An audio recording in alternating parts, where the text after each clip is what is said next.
Bueno, para poder estudiar el sistema político llamado comunismo, se ha estudiado como una realidad social. Esto quiere decir que hay que entender la interacción social, económica y política de los países en donde se ha dado inicio. El comunismo debería significar una sola cosa: acabar con la propiedad privada. Karl Marx. Las palabras comunista y comunismo surgieron en Francia en el año de 1840. Podemos decir que este término fue empleado para referirse a un banquete que se celebró el 1 de julio de 1840 en las afueras de París, en el que participaron más de 1000 comensales, en su mayoría pues eran los obreros, y este banquete se realizó con el fin de defender la necesidad de aplicar reformas para alcanzar la igualdad real. Esto quiere decir que desde aquel entonces ellos sabían que no querían tener propiedades privadas. Bien, podemos definir el comunismo como una ideología política, la cual se basa claramente en el pensamiento marxista. Y se preguntarán, ¿en qué se basa el pensamiento marxista? Pues es muy fácil. Este pensamiento claramente y a grandes rasgos nos dice algo así como de que donde no existen las clases sociales. Para esto, los principales precursores, representantes de este movimiento, conocemos a Karl Marx, que fue un filósofo y economista, y a Friedrich Engels, que fue un filósofo y sociólogo. A estos dos personajes se les conoce como los padres del marxismo. Y para continuar, pues tenemos la bandera. La bandera tiene una hoz y el martillo. Y estos son un símbolo que representa la unión de los trabajadores, dando a conocer el símbolo del proletariado industrial y el campesinado.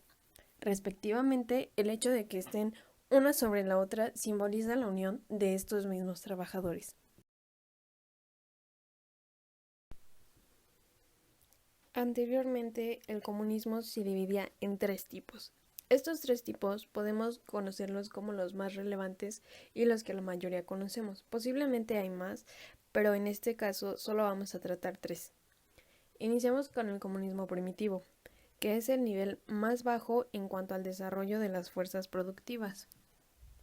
Corresponde a la etapa gentilicia del desarrollo de la sociedad, donde la actividad laboral se basaba en cooperación simple. Podemos decir que este primer tipo es pues vaya la redundancia, es el primero de todos, porque este se crea o se da inicio cuando el hombre apenas estaba experimentando la tierra, por decirlo así. Tenemos el comunismo igualitario, que es la forma de utopía social que integra el ideal de una sociedad basada en la propiedad colectiva. Esto sobre los instrumentos de producción. Esto quiere decir que todos hacían el bien para todos. Nadie quería que yo hiciera el bien nada más por mí, sino que todos querían hacer algo que se fuera bueno para todos. Finalmente tenemos el comunismo utópico. El término utopía, que literalmente significa un lugar inexistente, fue utilizado por primera vez en 1516 por Tomás Moro. El comunismo utópico es el conjunto de corrientes socialistas que surgen en el siglo XVIII. A menudo se acusa al comunismo utópico de oponerse al sistema capitalista, de la plusvalía, pero este tipo de comunismo claramente carece de herramientas para explicarlo, entenderlo y por lo tanto superarlo.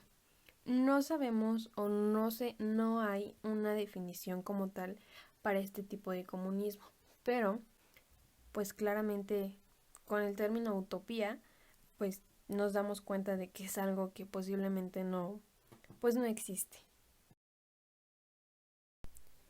Entre sus características encontramos que este movimiento claramente nace como oposición al capitalismo en países industrializados. Considera que el capitalismo son desigualdades sociales.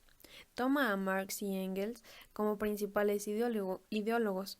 Las obras El Manifiesto Comunista o El Capital sientan las bases del socialismo moderno, así como las del comunismo. Contrario a la propiedad privada, de los medios de producción, este movimiento considera que para garantizar la igualdad de clases, los medios de producción deben ser de propiedad pública. El individuo es visto como la expresión de su clase. Claramente se muestra opuesto al individualismo que es promovido por el liberalismo y el capitalismo. Finalmente, en los estados comunistas es habitual encontrar recortes de libertades individuales, pensamiento único a través de un único partido, censura en la educación, persecución política y, por supuesto, una fuerte presencia del aparato del Estado en cualquier actividad económica que se realice. Marx propone al comunismo como remedio de la crisis social obrerista. El régimen de propiedad comunal ha existido para ciertos objetos en todas las sociedades rudimentarias o nacientes. El manifiesto comienza por presentar los acontecimientos históricos como una serie sucesiva de luchas de las clases sociales, sin ver que en todas las revoluciones no ha sido una clase social la que lucha contra otra, sino que siempre ha sido la unión de la clase media intelectual con el pueblo, movida por la idea liberal, quien ha suprimido no clases sociales, sino abusos y privilegios innecesarios y sin razón de ser. La Internacional Comunista fue fundada en 1919. Su fuerza principal eran los bolcheviques rusos. Esto fue debido a la disidencia de izquierdistas de los principales partidos europeos socialdemócratas. Durante la última parte de los años 1920 o de los años 20, el Comintern adoptó una línea en donde denominó a los sociales demócratas como fascistas sociales. La tarea de las secciones del Comintern era de combatir la influencia de los sociales demócratas entre la clase obrera. Finalmente, el cambiado guión político de la guerra claramente cambió las condiciones de trabajo de los partidos comunistas, y como un gesto de buena voluntad hacia sus aliados occidentales, Stalin disolvió el Comintern en 1943.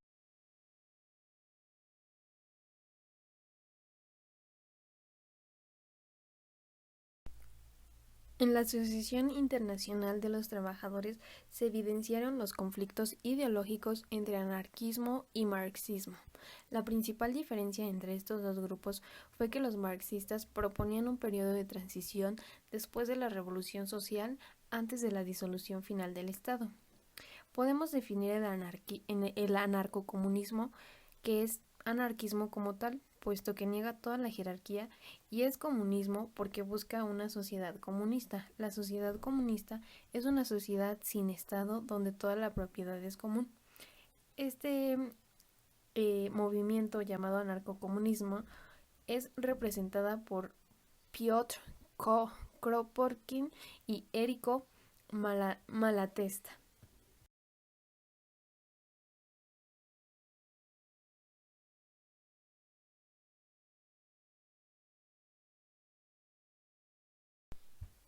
Actualmente y en pleno siglo XXI hay 3 países que aún siguen siendo comunistas. El primero lo encabeza Vietnam, quien ha sido fiel seguidor del comunismo desde 1976.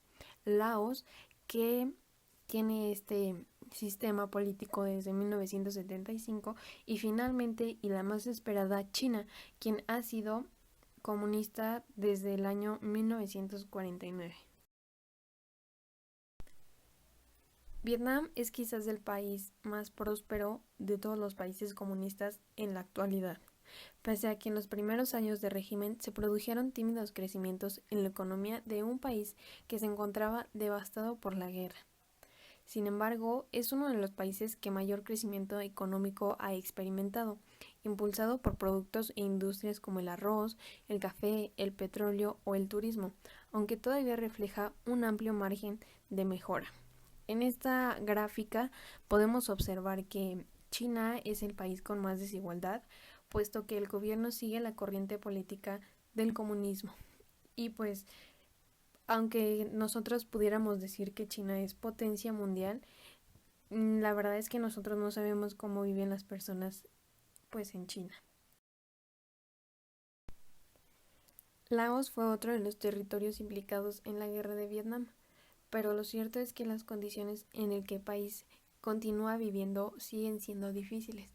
Obstáculos como la ausencia de una red consolidada de ferrocarril o el temor a potenciar una agricultura a gran escala por la presencia de miles de minas antipersona sin desactivar.